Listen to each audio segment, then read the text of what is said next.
coronale passant par le tronc porte.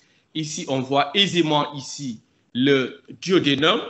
À l'intérieur, nous avons ce qu'on appelle une sonde qui a permis la dilatation du duodénum ou bien du grêle. Et là, c'est pour cela ici le liquide est en noir, en densité ici noire. Là, on a la graisse ici qui a une densité beaucoup plus noire, c'est la densité graisseuse. Ici, le liquide hydrique, c'est moins dense, c'est pas noir, c'est un peu iso. Quand on compare, ça c'est iso par rapport à la vessie, ça c'est iso par rapport à ça, mais ça c'est hyper par rapport à la graisse. Donc si on compare par rapport à la graisse, il est beaucoup plus dense. Et que la densité tissulaire au niveau du foie, vous voyez, il y a un rehaussement du parenchyme, mais c'est également au niveau des muscles. Vous voyez, la densité tissulaire, elle est hyper dense par rapport à la graisse, mais hypodense par rapport vraiment aux structures calciques, c'est-à-dire osseuses. Donc, la comparaison, elle est relative par rapport au référentiel.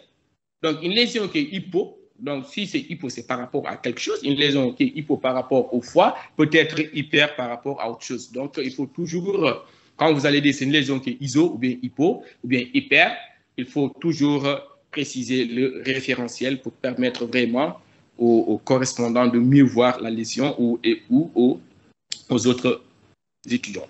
Donc, ça, c'est en fait le résumé de la sémiologie à la tomodensitométrie. Et la sémiologie IRM, donc toujours on l'a rappelé, le principe c'est que c'est une imagerie qui est non irradiante, dont le principe repose sur les propriétés gyromagnétiques des protons. Donc vous conviendrez mieux avec moi que pour les structures qui sont riches en liquide, ces structures vont être mieux étudiées à l'IRM. Donc, quelle que soit la séquence, et la séquence de base, c'est l'écho de spin. Donc, après stimulation, on va avoir une bascule de l'atome. Et le retour initial, bascule 1, c'est le temps, un temps d'excitation et un temps de relaxation. Ce sont ces deux paramètres qui vont permettre d'avoir ce qu'on appelle une séquence T1 ou T2. La séquence T1 a un temps d'excitation court et un temps de relaxation court. C'est pour cela qu'on dit de séquence T1. Et une séquence T2, c'est une séquence dont les temps d'excitation et les temps de relaxation sont longs. C'est pour cela qu'on parle de T2. Et c'est sur ces bases anatomiques qu'on va dérouler les autres séquences. Donc, quelle que soit la séquence qui est dépourvue de liquide et en hyposignal. Quelle que soit la séquence, la lésion, elle est en hyposignal. Donc, une structure blanche est en hypersignal, c'est ce qu'on dit, en fait, c'est le lexique. Une structure qui est intermédiaire est en isosignal.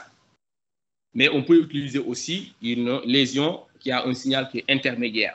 Maintenant, comme je l'avais dit tantôt, les lésions, les structures qui sont dépourvues d'eau, donc, vont se présenter sous forme d'hyposignal parce qu'ils ne vont pas générer le signal, parce qu'il n'y a pas d'atome. Donc, quand on les stimule, les structures-là ne vont pas vraiment réagir. Donc, c'est l'air, il n'y a pas d'eau, et c'est l'os cortical, et également, ce sont les calcifications. Mais aussi, ça peut être les structures, les corps étrangers. Donc, le signal, donc toujours un référentiel. Et là, ici, on peut prendre référentiel comme étant le muscle. Donc, toute structure qui a un signal qui lui est inférieur va se présenter en hypo. Un signal qui lui est supérieur va se présenter sous forme en hyper intense. Et lorsque le signal est identique, on parlera d'iso. Donc, l'eau à la séquence T1, c'est une structure qui est en hyposignal. La séquence T2, c'est une structure en hypersignal. La graisse, la séquence T1 et T2, en fait, la graisse se comporte de la même manière. C'est pour cela qu'on parle de signal intermédiaire. Et pour être sûr qu'il s'agit de la graisse, parce que c'est un signal, un hypersignal T1, hypersignal T2, et tout n'est pas, ce qui est hyper en T1, hyper T2 n'est pas forcément de la graisse. Donc, il y a une technique qui va permettre de confirmer s'il s'agit d'une graisse ou pas. C'est qu'on va annuler le signal de la graisse. C'est ça qu'on appelle les séquences de saturation ou bien de suppression de la graisse. Donc, la lésion qui est en hyper T1, hyper T2, quand la lésion s'allume, non, en fait, s'éteint après suppression de la graisse, on dira que la composition majoritaire de cette lésion est vraiment graisseuse. Pour le sang, nous avons à la séquence hypo-T1 et hyper-T2 lorsque le sang est extravasé. Mais le sang dans les structures vasculaires n'a pas ce signal. OK? Maintenant, si une lésion est en hyper-T1, hyper-T2, ça peut être du sang, comme de la graisse. Mais quand on supprime le signal de la graisse et que la lésion reste toujours allumée, donc, c'est-à-dire hyper intense, là, on parlera d'un sang qui est frais ou bien d'une hémorragie qui est récente. Là, pour la corticale et les calcifications, quelle que soit la séquence utilisée, donc ce sont des structures qui sont vides de signal, c'est-à-dire hypo-T1, hypo-T2. Donc ici, donc là, Yacine. Allô, Yacine. Oui, professeur. Ah, d'accord. Ici, la vessie par rapport à la lésion. Comment est la vessie, le signal de la vessie par rapport à la lésion?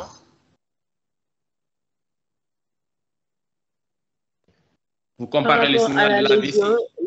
La vessie est hyper intense. Très bien, hyper intense. Maintenant, par contre, si tu compares la lésion par rapport à la moelle, comment est la lésion? Oui, par rapport à la ISO. ISO, très bien. C'est le référentiel. Maintenant, ici, on peut dire que la lésion ici, c'est une lésion qui est ISO par rapport à la graisse et par rapport ici. Ça, en fait, au niveau de la moelle, de l'os spongieux, il y a de la graisse chez l'adulte, mais pas chez l'enfant. Parce que chez l'enfant, on a la moelle qui n'est pas intense à la séquence T2. Donc, une séquence intense à la séquence, en fait, à la séquence T2 chez un jeune adulte, donc c'est normal. Mais si vous voyez le contraire, donc c'est soit pathologique ou bien c'est ce qu'on appelle la reconversion, et c'est un phénomène qui est observé chez les drépanocytaires. Donc, c'est important de vraiment de jeter un coup d'œil au niveau de la moelle. Donc, la séquence T2, la lésion, si on prend la vessie, la lésion est en hyposignal par rapport à la vessie. Si on prend la séquence T1, ici, la vessie est comment? Yacine. En T1, la vessie est en hyposignal. Voilà, donc à la séquence T1, les liquides sont en hyposignal. Et la lésion, comment se comporte la lésion par rapport à la vessie? La lésion est en hypersignal. Eh bien, la lésion est en hypersignal. Maintenant, on va voir, est-ce qu'il s'agit de la graisse ou pas? Parce que si on compare la lésion par rapport à la graisse, apparemment, ils ont le même signal. Mais la lésion, elle est... Maintenant, ici, on supprime le signal de la graisse. Vous voyez, en arrière, ce qui est important, c'est que je vais vous donner des astuces. Si on vous donne une séquence en IRM, regardez d'abord le signal de la graisse. Ici, la graisse sous-cutanée. Normalement, la graisse, c'est en isosignal, ou bien un signal intermédiaire, T1, T2. Maintenant, ici, vous ne voyez plus le signal de la graisse. Donc, on a fait quoi? On a, Yacine, on a supprimé le signal de la graisse. Oui. Voilà, donc quand on supprime, c'est la suppression ici parce que la graisse, elle est éteinte ici. On ne la voit pas parce que, par contre, à la séquence T1 et T2, on la voit. Mais ici, on ne voit pas la graisse. Donc, on a éliminé le signal de la graisse. Donc, quand on élimine et que la lésion s'efface, ou bien et que la partie sous-cutanée s'efface, on dit que la composante de cette lésion est majoritairement graisseuse. Mais là, quand on a éliminé le signal de la graisse, la lésion est toujours en hyper-signal. Donc, ça signifie quoi? Est-ce que c'est une lésion graisseuse ou c'est une hémorragie?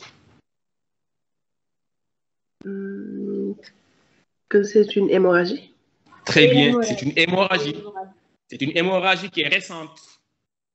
C'est une hémorragie qui est récente parce que le sang va se comporter en hyper-T1, hyper-T2. OK? Maintenant, pour savoir que c'est de la graisse et ou du sang, on va faire quoi? On va éliminer le signal de la graisse. Maintenant, ça peut ne pas être le sang, mais ça peut être dû à une composante qui est riche en protéines. Donc, les composantes qui sont riches en protéines auront un signal hyper T1, hyper T2. Et quand on va essayer de supprimer le signal de la graisse, ça restera toujours en hypersignal.